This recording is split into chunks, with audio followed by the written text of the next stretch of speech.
Hold that thought. So guys, most of us have the best intentions to eat better, cut back on takeout, make home-cooked meals, but really, it doesn't happen, especially during a pandemic. With today's unpredictable times, even a trip to the grocery store can be stressful. Enter Gobble, a meal kit delivery service designed for real life. It's easy, it's delicious, and it's a great way to create a healthy meal routine that's personalized for your busy lifestyle. And I have a really good deal to get you guys started. With Gobble, no matter how crazy your schedule is, you can still get a nutritious, flavorful, homemade dinner on the table because it only takes 15 minutes. Truly. And there's no menu planning, no shopping, no crazy prep time required. Gobble has an army of sous chefs who do the time-consuming work for you. They pre-portion and prep the fresh, high-quality ingredients, they create spice blends, and they simmer the perfect sauces. All you have to do is pick meals from Gobble's extensive dinner menu each week. They have a huge variety of flavors, classic dishes, global recipes, vegetarian options, and even a line of lean and clean recipes that are low-cal and low-carb. Here's how it works. The Gobble box is delivered fresh right to your doorstep, and it's ready to serve in just 15 minutes. According to Business Insider, it's the easiest meal kit I've ever tried, and it tastes great too. Plus, it's not a big commitment. You can skip delivery weeks or cancel the service at any time. All right, so here comes the offer. Gobble is offering you guys, as Infertile AF listeners, an awesome limited time deal. 6 meals for just $36, plus free shipping.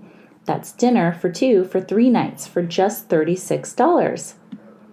To get this special offer now, go to gobble.com/infertileaf. That's gobble.com/infertileaf for 6 meals for just $36. Do it, guys. Gobble it up. Look, staying healthy isn't easy. Watching your diet, hitting the gym, avoiding stress. But a good night's rest helps boost your overall health and wellness. And it couldn't be easier. The new Sleep Number 360 Smart Bed is the only bed that effortlessly adjusts and responds to both of you. The result? You wake up ready for anything. Proven quality sleep is life-changing sleep. And now the new Queen Sleep Number 360 C4 Smart Bed is only $14.99, plus special financing, only for a limited time. Special financing subject to credit approval. Minimum monthly payments required. See store for details. Hey guys, it's Allie. Welcome back to Infertile AF, the podcast. This is episode 108, called Sarah K. Hey everyone, it's Allie and Blair, the co-founders of Fertility Rally, and we wanted to tell you about an amazing event we're hosting on Saturday, April 17th. The event is called Fertility Rally Live, an all-day virtual celebration of the infertility community for anyone and everyone building their modern families and seeking empowerment, education, support, and community. Our speakers are some of the biggest names and brightest minds in the infertility community and beyond. Our morning keynotes are Mina Starsiak-Hawk and Steve Hawk from HGTV's Good Bones, and our afternoon keynote is Jessica Zucker, PhD and author of the acclaimed memoir, I Had a Miscarriage.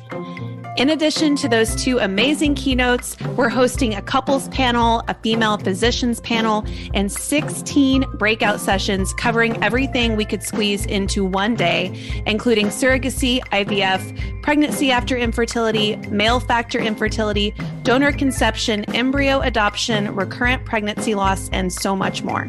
There will also be tons of giveaways all day long from fertility-friendly and wellness brands. And of course, a happy hour with a very special guest, a VIP after party, and a virtual swag bag worth hundreds of dollars. If you or someone you know is navigating infertility, you will love our event. We are here to empower and educate you and have some fun along the way, of course. Tickets are on sale now at fertilityrally.com. Head over to our IG at Fertility Rally for even more info on speakers and tickets. We can't wait to rally with you. Guys, I'm so excited to tell you about Beli for Women Prenatal, which just hit the market. 92% of women don't get even close to the 450 milligrams of recommended choline they need in their diets. And in a recent study, most prenatals don't contain much of any choline at all. Beli's women's formula includes 400 milligrams of choline. Beli did things differently when they created their prenatal. They looked at the research and they evaluated what key ingredients were needed to help women prepare their bodies to be the healthiest they can to conceive, grow, and welcome new little lives. Beli is formulated with the right nutrients to help boost your fertility, increase egg quality, and support IVF to increase your chances of conception and a healthy pregnancy.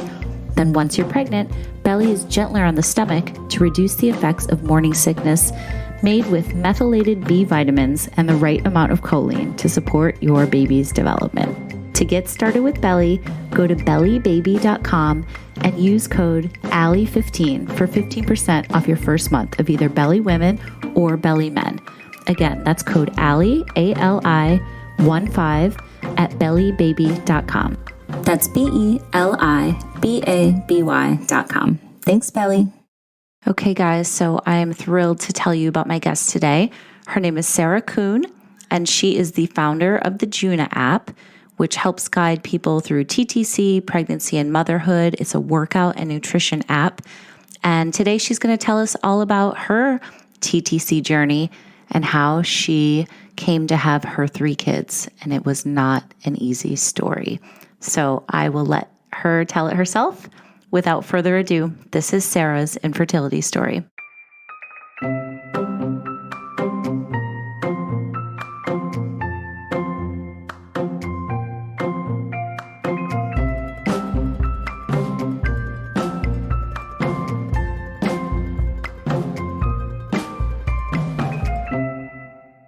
Okay, so for people who might not know, Sarah Kuhn, you are the founder of Juna. Yes. So tell us, first of all, how you got involved with that and what Juna is. I know you've got a podcast and community and content, all the things. So yes. So Juna is a fitness and nutrition app for pregnancy and postpartum, and actually soon to be trying to conceive.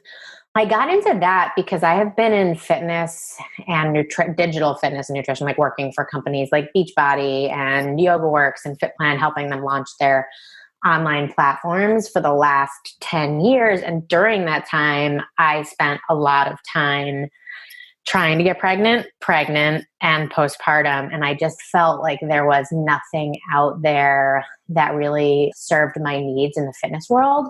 Like I just didn't know what to do, what was safe, what wasn't safe, when I could resume. Like I had so many questions and nowhere to get like the real answers.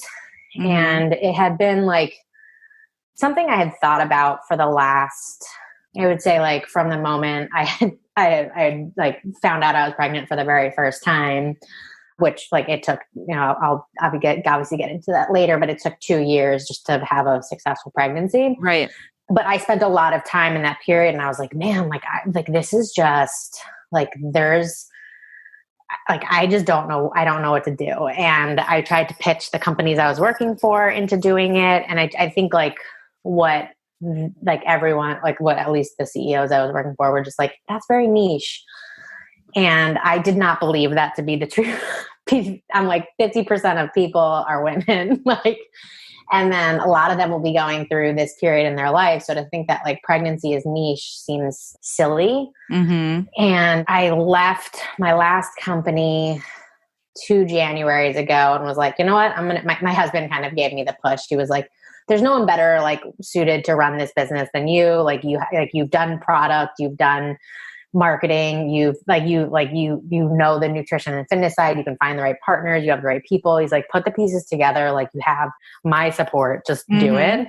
And so I did. I left my job, and that was kind of how I had started Juna. And it's just been steadily growing since. And I think it's my like thesis that like a lot of people are looking for very specific pregnancy content was true. And, we've built a wonderful community online and I think like I'm doing what I set out to do, and it makes me really happy because I think like every time I get an email from someone saying like, Juna has changed my pregnancy, it just makes me so happy. And it's also like, it's changed. Like I've been able to be a user of it for this last pregnancy, and the difference in my body and my outlook and like what I expect to be my recovery is just going to be so different because I'm in such better shape. Yeah, that's so cool. You can like road test it all yourself. Oh yeah. Oh yeah. And it's given me wonderful ideas too. Like so many new features that we're releasing like are based on me being like, this is missing or this needs that and this needs to be tweaked. Yeah. It's the way that all the best products come about. So tell me, okay, so the reason obviously you're amazing and I want to talk to you anyway, but I do want to hear your infertility story. So I'd love to hear what happened with you guys when you started to try. So if you don't mind, can we start kind of at the beginning and when you guys started to try to have kids? We can go back. Yes. So I, unlike I think a lot of people I never dreamed of having kids. Like I always just thought like my dogs were enough. And that was, I was very happy with my life and my career and the things that we were doing. But my husband was like, you're going to want kids. And this is like when we were just dating. And I'm like, I really don't think so. Like, I'm very happy and content and I like to travel and eat at restaurants and have my freedom. And some part of him was just like, I see the way you're with the dogs. There's no way you're not going to have children because he married me anyway. And there was no way he was not going to have children. After our wedding, I like immediately was like, I want children. I'm going to pull the goalie and I'm getting my IUD taken out and we're going to have kids. And I think my husband was like, whoa, pump the brakes. Like, I want children, but like not today. We live in a studio apartment, Sarah. Like, are you nuts? Right. And how old were you at the time and where were you guys living? We were living in Marina Del Rey, California. Okay. In a studio. It was a big studio, but it was a studio. There's no doors on anything. And I was 29. And so I had pulled the goalie. My husband said no. I was like, oh shit, maybe I was a little premature on that. Let me get back on birth control because we're about to go on our honeymoon. Whoops. Yes. So I'd been on, like my IUD had been pulled for 2 weeks and then I started, I had the Nuva ring or whatever it was, but didn't think anything of it. And I like started feeling like incredibly like weird symptoms while I was on our honeymoon. I was just like, I'm constipated. I'm tired. Like all the, but like not, I did take one pregnancy test. It came out negative on our honeymoon and I didn't think about it again. Then I got home. I was still having all of these like symptoms and I was talking to my friend who's also my doctor. And she's like, can you just do me a favor and take another pregnancy test? And I was like, okay, yeah, sure. No, I'll do that. And so I went and got a pregnancy test and like took it home and not for 1 second did I think I would be pregnant. And it took the pregnancy test, was pregnant. I like went out and got 3 more pregnancy tests just to confirm, which now like knowing what I know, I'm like, that was so silly. You like virtually never get a false positive. But there we were. And so my husband was like, oh my God, we're not ready for a baby. And I'm like, well, we're having a baby. And so we're just going to have to deal with this. And he's like, well, like, let's go to the doctor. Let's get everything confirmed. So I went to the doctor and the doctor's like, I don't see anything in there's nothing in your uterus. Like, let's get your HCG checked. Cause obviously let's just see where it is. Cause if it's over X amount, that means it's probably ectopic. And they're throwing all these big words at me. And like, now this is like all like second hand. Like I know everything about this stuff, but like then I was like, what the hell is an ectopic pregnancy? And right. I immediately get home and I start Googling all this stuff. Found out the next day that they were like, if your HCG is over 2,000, go to the ER immediately. So, okay. I go to the ER because they called and said, you definitely have an ectopic pregnancy. You're going to need to get that taken care of. And I had no idea what that meant either. Right. Like what had you found on Google, going down that Google rabbit hole, which we talk about often? Yeah. Yes. That basically an ectopic pregnancy is an embryo that has implanted outside of your uterus. Right. And it's dangerous too. It can be dangerous. It can be very dangerous. I will also get into that because I had 2 of them. Right. But the first one, they ended up treating me like in ER with a methotrexate shot. And then I had to get my blood work done like twice a week, every week until my HCG was back down to 0, which basically would say, okay, their pregnancy has left your system. And so the methotrexate shot, sorry to interrupt, but that stops the pregnancy, right? It stops the pregnancy. Yeah. It basically it essentially like kills the embryo and stops the pregnancy. Right. Okay. So did that. The day I got back down to 0, I got like approved for exercise. I went to my normal group exercise class at Equinox. And that whole rest of the day, I just like felt a little bit off. And that night I like said to my husband, I was like, I've never been in this kind of pain. I think I need to go to the ER. So he took me and like I have a very high tolerance for pain. And he was just like, okay, like you've never done this. Like, let's just go. And I was like throwing up in the bathroom at the ER until they finally got me in. And it turned out that like it hadn't resolved itself. It had actually ruptured, and I needed to have emergency surgery to remove all of the, like basically whatever was left in there. And then I also ended up having a tube removed. Yeah. And so that was like I think it was like this, like getting the methotrexate shot, like mentally was just like, okay, well, like these were the cards that we were dealt, and it's okay. We're, like it's being taken care of. And now we're going to try and move on with our life, and we'll continue with our pregnancy journey when we're like really ready and okay. And then like 6 weeks later being thrown into this like emergency situation where now my tube has been removed. My ability to get pregnant in my eyes, like had now become 50% because I only have one working tube. Like all of these things like just confronted me in a way that like I did not expect. And and like my husband too, like I think like I remember like spending 3 days just in bed watching MasterChef Junior, because that was the only thing that made me feel good. Yes. And I was just like, I was devastated. Yeah, of course. And like, yeah, it was just like a tough thing. And then we kind of like picked up the pieces and we were like, okay, like it's October now. Let's start trying again for a family in January. Like, let's get ourselves in shape. Like, let's get mentally prepared. I want like my body to be in the best shape it could be in for pregnancy. And who knows how long it's going to take us, because now I only have one working fallopian tube. And so he was like, okay.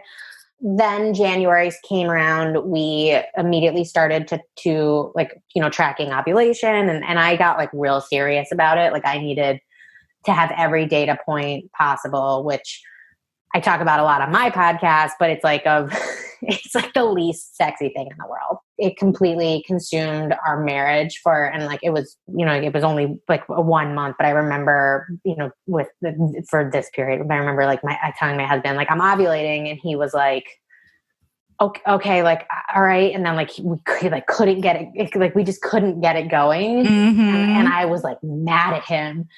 And I'm like, you need to pull it together. And he's like, that is just not helpful. Yes. Oh my God. I had the same exact thing happen. Sorry, Vince, but it's real.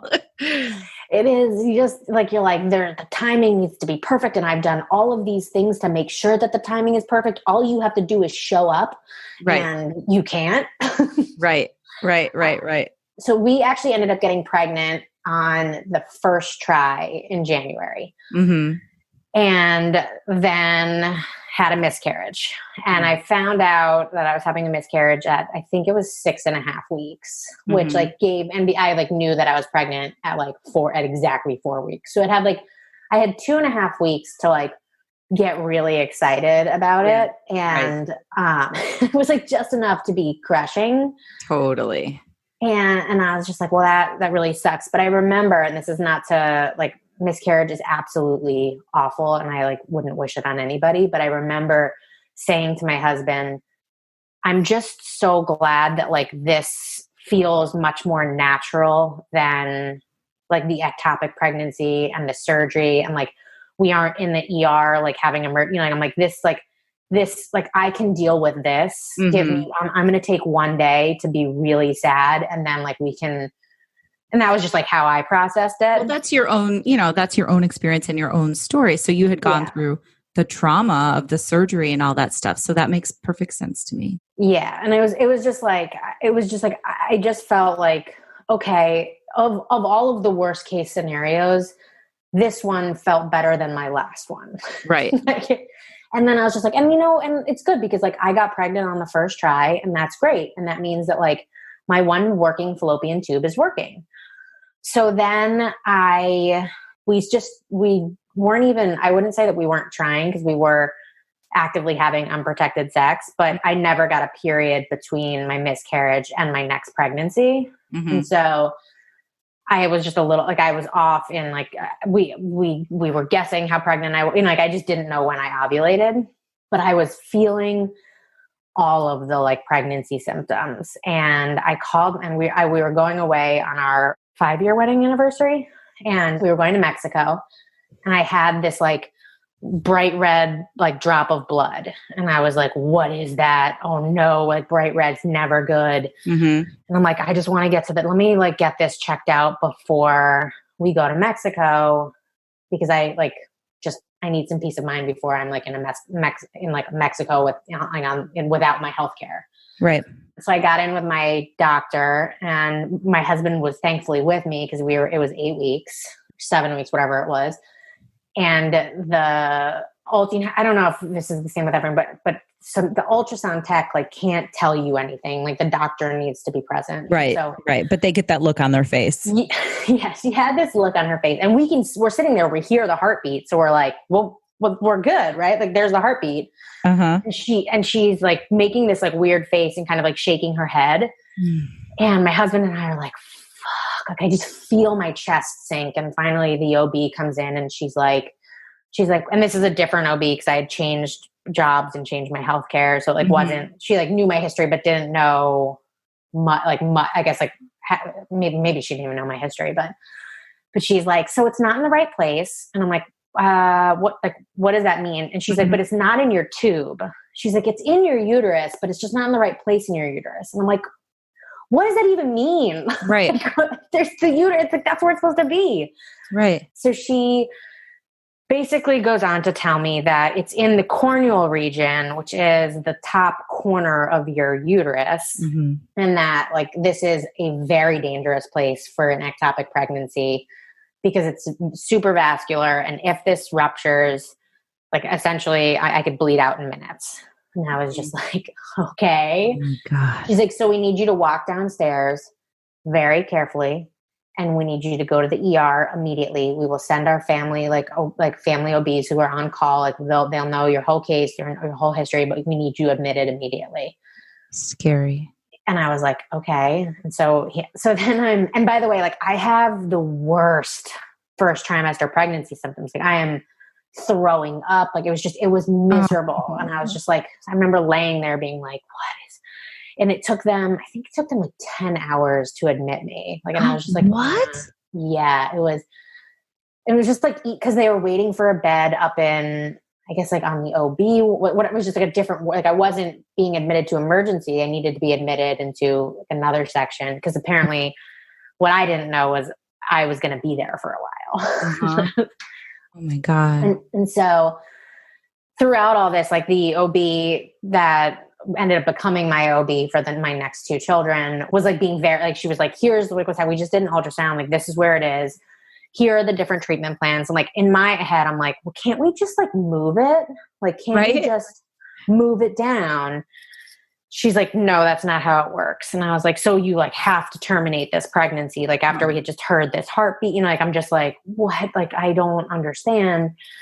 And she's like, yeah, like we do. It's like, you have to, but there's so few, like I had read, and this is back when like Up to Date was not just for doctors, like they let anyone into it. I had read every piece of medical literature on corneal ectopic pregnancies while I was in the hospital for this. Like I knew every different way that they could possibly have treated it. And the way that they treated mine was like a completely new way. Like they decided to, like, so basically it was like, they couldn't just give me methotrexate because the embryo was 8 weeks. It was like too big, essentially. Okay. Tell me if I'm just getting into too much detail, but. No, not at all. This is really interesting.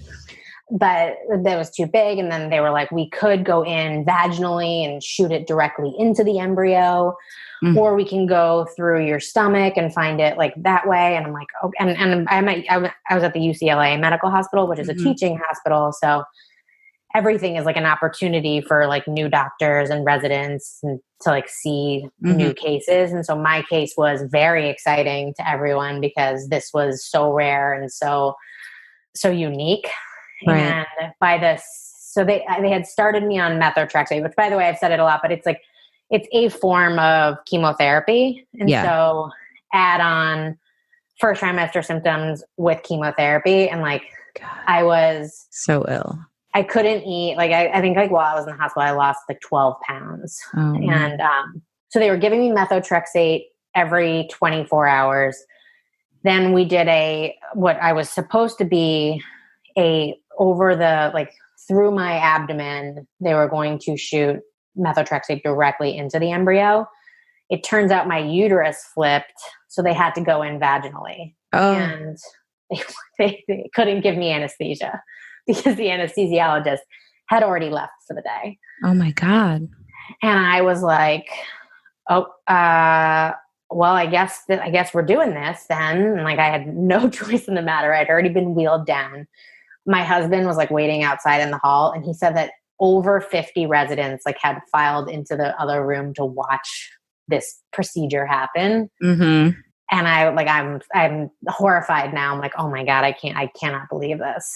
But it took the ultrasound and whatever I don't even know what kind of doctor, because he wasn't a tech, like he was a doctor that does, I guess, surgical or whatever it is, like through ultrasound.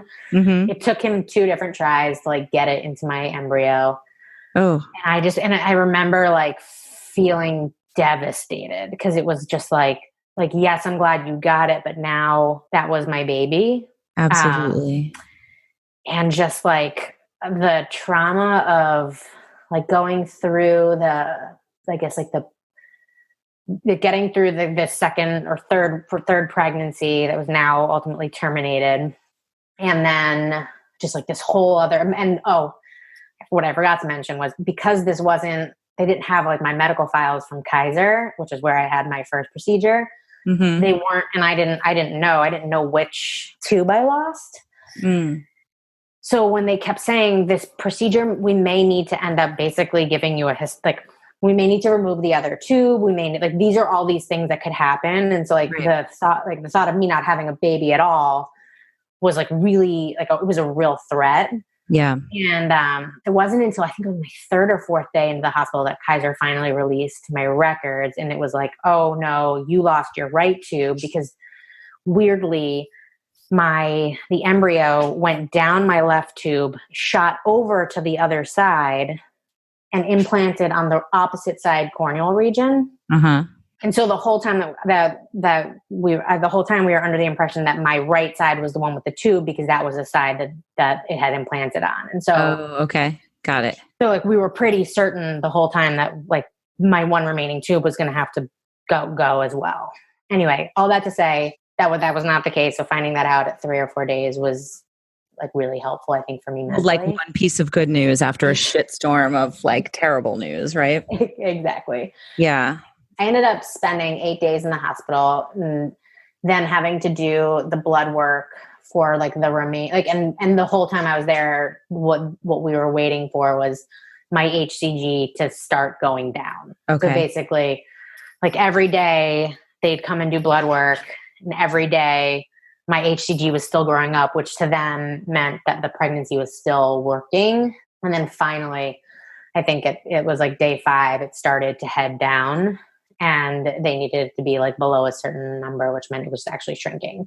But yeah, so it was 8 days in the hospital. And wow. That was in March of 2015. Mm-hmm. And maybe 2014. And then it ended up taking 3 or 4 months for my HCG to go down to 0. Wow.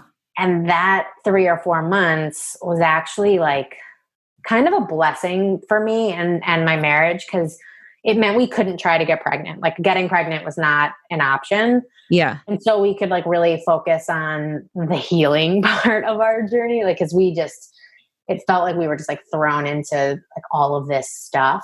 Yeah. And my OB at the time was like, look, I deal with normal pregnancies. Like you're now like considered high risk. Like you need to find a new OB. And I also recommend you see a reproductive endocrinologist. And so, yeah. So that was the next step, but I basically had to wait until my HCG was down to 0. Mm-hmm. Hold that thought, guys. If you're anything like me, your beauty and skincare routines have probably changed quite a bit over the past year. Thankfully, I found a new beauty brand that helps me look and feel my best, even if I'm just on Zoom calls. Thrive Cosmetics offers high-performance, award-winning products that are both vegan and cruelty-free. Plus, for every product you purchase, they donate to help a woman thrive. I love that. Thrive Cosmetics products are made with high-performance, skin-loving ingredients. Their clinically proven formulas highlight your best features and improve your skin over time. Plus, their products are formulated without parabens, sulfates, and phthalates. Okay, let's talk about their mascara. You've probably heard about Thrive Cosmetics Liquid Lashed Extensions Mascara, which is sold every 5 seconds and has nearly 12,000 5-star reviews.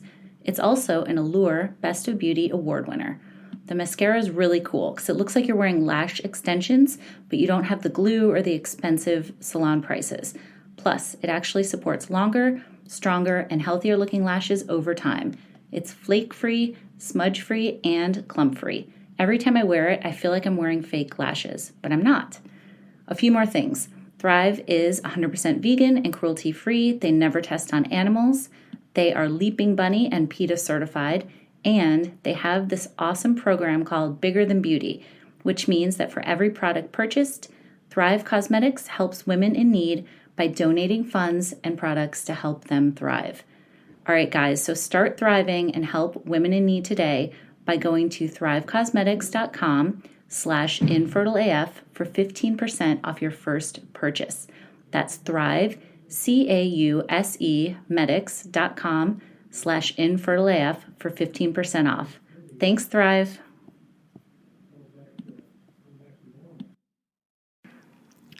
Let's take a quick pause for an ad break, guys.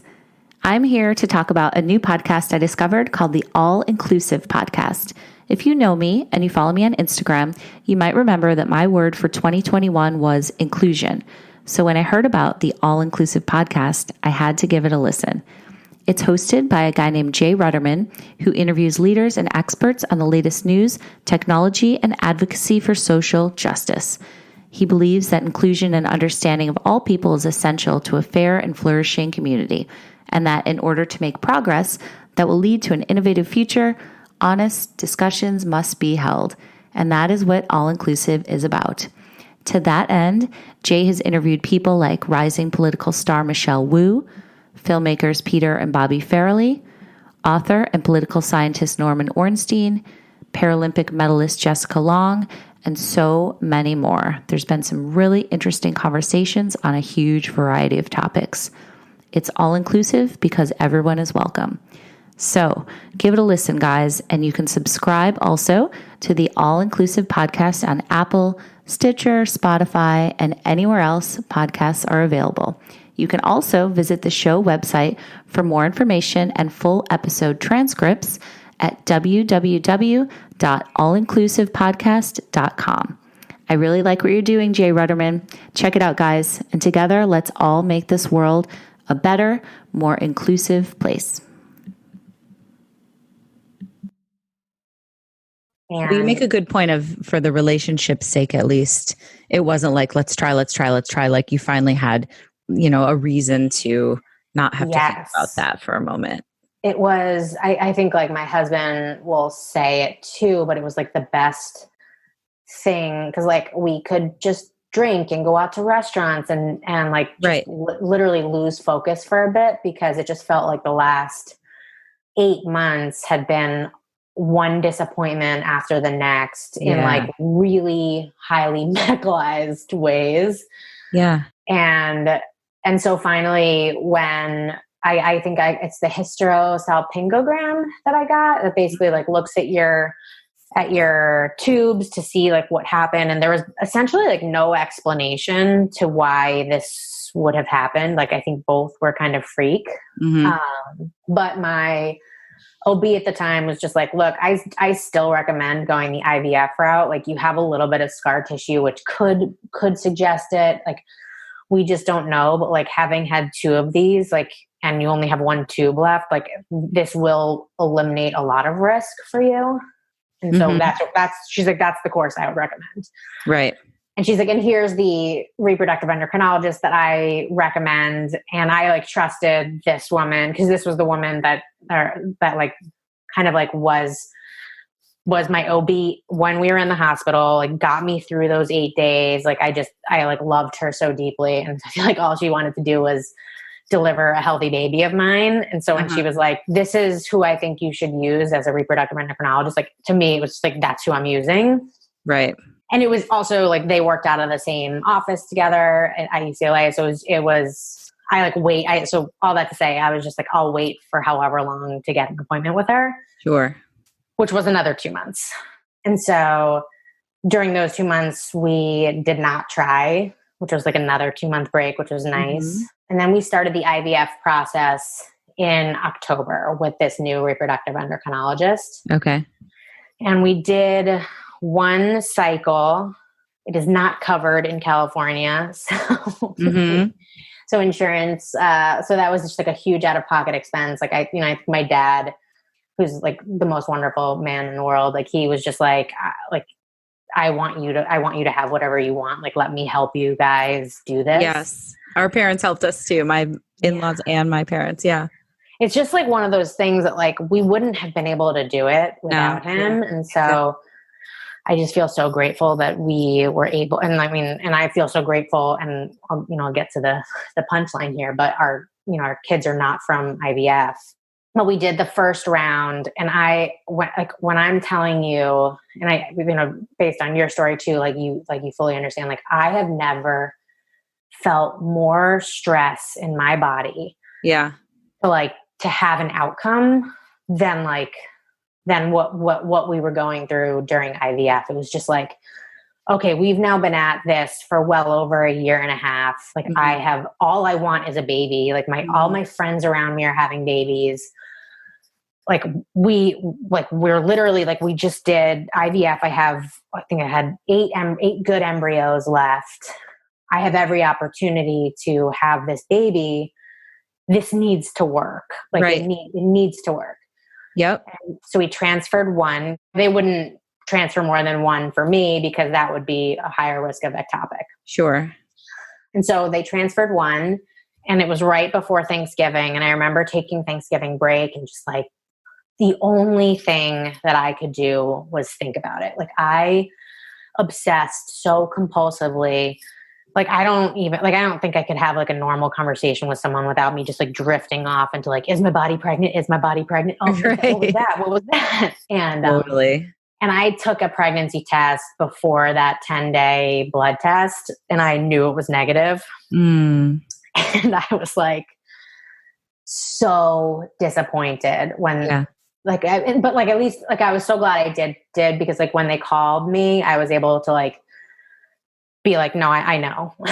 Like I'm okay. Like I'll deal with it. And she's like, okay, so like, we can try again next month, and we'll just do this, this, and this, and that's what we'll do. And I was like, okay, that's fine. And I think like so that was our plan was to try again in December, but I had a 2.5 week vacation planned we were going to go visit both my brothers live in New York City or live in New York. My in-laws live in Scarsdale. So we were going to be doing like kind of like a trip around New York to make sure we're seeing all of our friends and family.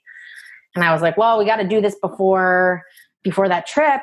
And it was like all going to like line up with my ovulation. And if I ovulated late, it wasn't going to, so I had all that stress. And they're like the lab was closing on the 16th. And it was just, so all of that, I'm just like, I need to ovulate before this day. So much pressure.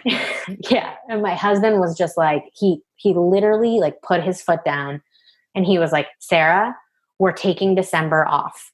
He's like, you cannot be in this mental space. He's like, first of all, we're going to New York. Don't you want to like drink and enjoy like seeing our friends and family? Like, it's like, he's like, we don't have this opportunity. We didn't get pregnant last month. Right. For you to like, for us to like be fighting so hard just to make sure that you ovulate during X, like, he's like, it's just like, let's just take the month off. We'll revisit in January. And that's that. And like, much to my chagrin, I was just like, fine, you're right. Like, you're right. Like, you obviously need this. And so do I. Yeah. Yeah.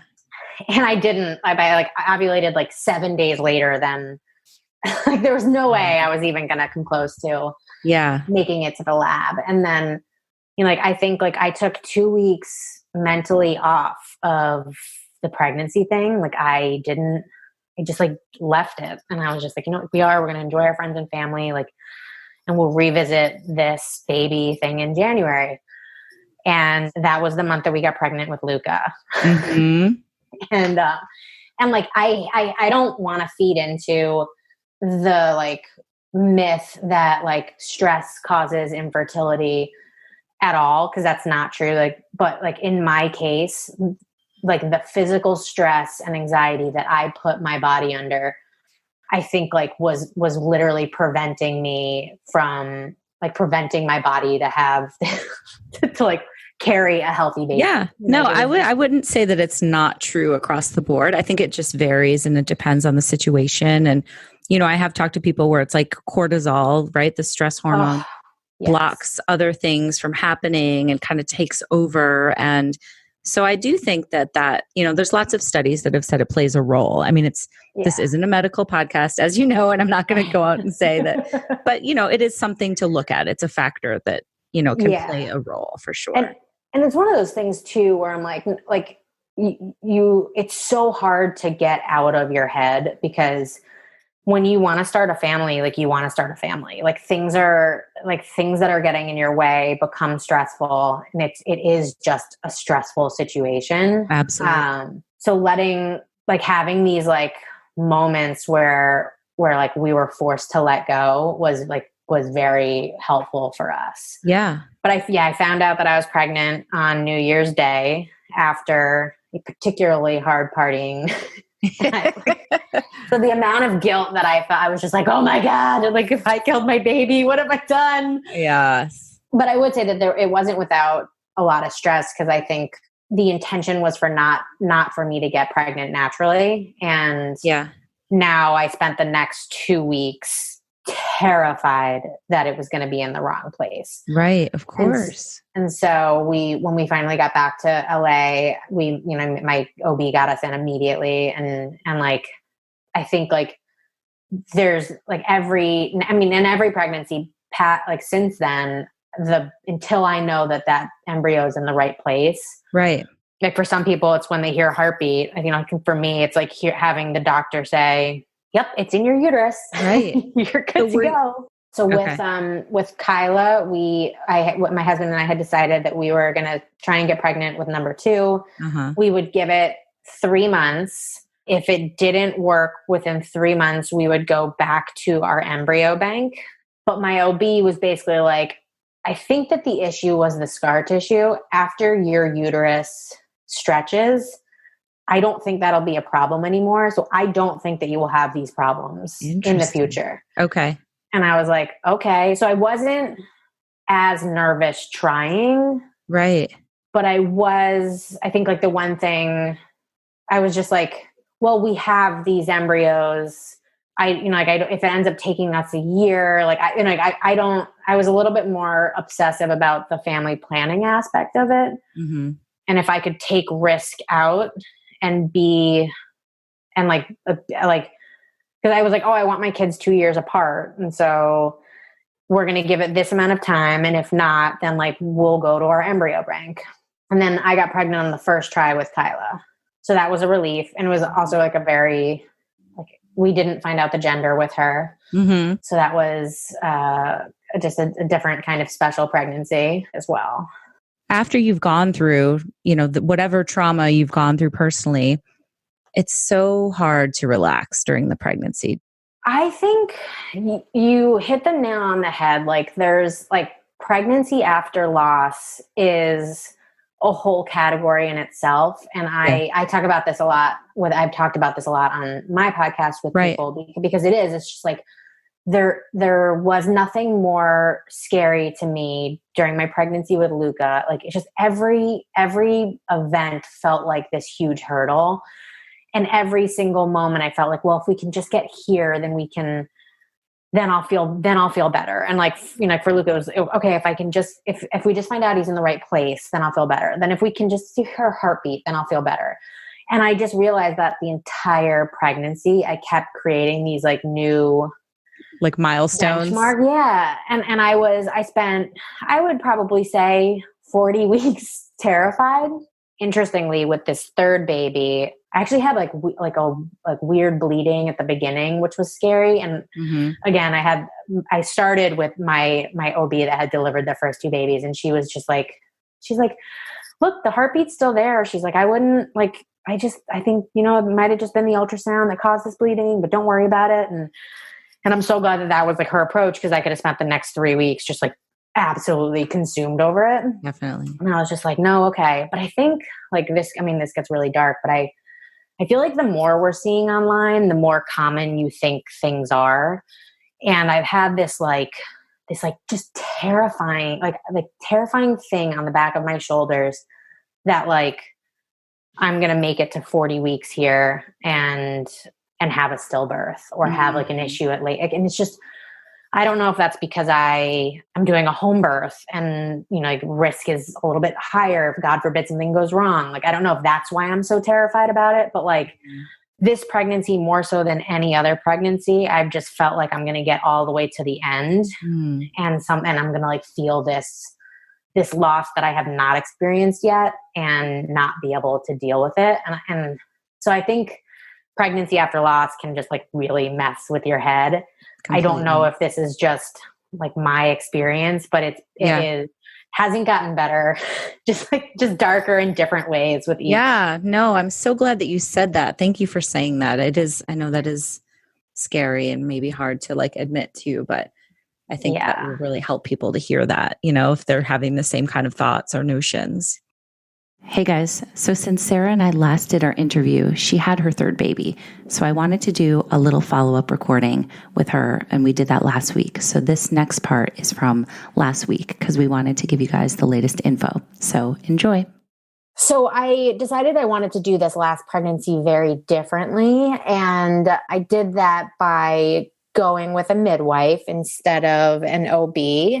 And that was more for just like, this is the business I'm in. I wanted to have like a very different experience. And I had 2 hospital births before this. And with this one, I was like, I just, let's see, maybe I'm going to go give it an unmedicated, birth a try. And so I found a midwife out where I live and planned on doing a birth center birth. But, with COVID and a lot, like with everything that was going on, I was like, well, it's no safer to do a birth center versus home. Like at the end of the day, if there's a emergency event, like I still have to go to the hospital. And so I just was like, let's just do it at home. And my husband, who had kind of been anti-home birth, was like, yeah, I see no reason not to, if you're telling me that our house isn't going to be a murder scene, like, and then I'm like, yeah, I'm open. How messy is this going to get exactly? Oh my, and like it's funny because that was both of our concerns. I think when I think back to like our first baby, like I remember being like, there's so much blood and other fluids. How is this not going to be a complete mess? Right. And our, it was obviously the first question that we asked our midwife, and she was like, you won't even know we were there by the time we leave. And she was right. Like we really like there, it was by that, it wasn't like short. I recorded my birth story for my podcast, and anyone who listened got to hear about me having a moment shitting on my floor. Nice. But I'm not allowed to swear, but of course you are. But it was on a Chuck's pad, and so like that was the only moment where I was like really conscious of the fact that I was in my own home. Was when I was like, oh my god, I'm pooping. But outside of that, it was just like really nice to labor at home. Going back to your question, was I more paranoid during this pregnancy? I had one moment where I got really nervous leading up to the home birth because of like a particular like story that stuck with me about a home birth, and it, ended up with a shoulder dystocia. And then, unfortunately, but so like that was, I had this like horror story in my head. Scary. And so I was really nervous, and I just I had to talk through it with my husband and with my midwife. So like I voiced my concerns and, she was able to assuage them, even so much so like when I was delivering him, as soon as he was like, his head was out, she was like, and do you feel him turning? Cause like, if they can turn, it basically means like a shoulder is not stuck. And I was like, no, but I can't feel him, but thank you for like, cause now I'm not scared while I'm doing this. Right. Right. But outside of that, I think like I had very different fears with my last pregnancy versus my first pregnancy. I kept like it's so different when you have like a very, like a vision, like I kept, this was my last pregnancy. And so I was like, oh my God, if something happens, like, I don't know if I can do this again. And then having all these visuals of like what that would, like what our family was supposed to look like and then what it didn't look like. And so it was very different, I think, than the fears I had with my first. Yeah, that's completely understandable because it's a totally different experience and you're a different person at that point too. Yes, totally different person. And yeah, I think I would have loved to have been able to go through 3 pregnancies and never concern myself with anything bad happening. But that was not my experience. And then like, but it was a good preparation for having kids. Cause I think like I'm just inevitably worried about, something happening to them. And it prepared me for knowing that like things are out of my control. Right. And there's only so much I can control.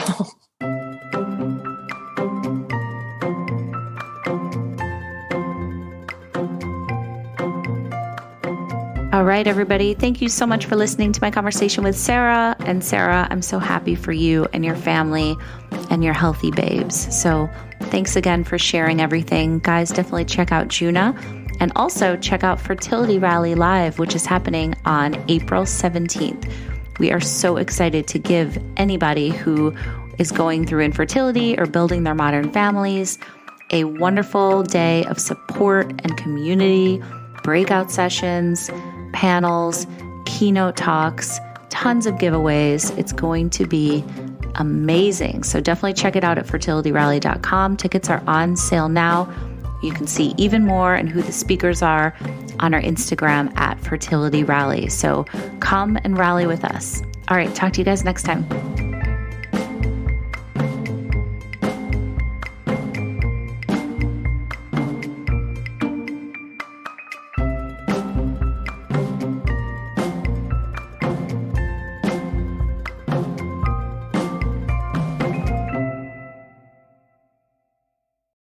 Look, staying healthy isn't easy. Watching your diet, hitting the gym, avoiding stress. But a good night's rest helps boost your overall health and wellness. And it couldn't be easier. The new Sleep Number 360 Smart Bed is the only bed that effortlessly adjusts and responds to both of you. The result? You wake up ready for anything. Proven quality sleep is life-changing sleep. And now the new Queen Sleep Number 360 C4 Smart Bed is only $14.99, plus special financing, only for a limited time. Special financing subject to credit approval. Minimum monthly payments required. See store for details. Look, staying healthy isn't easy. Watching your diet, hitting the gym, avoiding stress.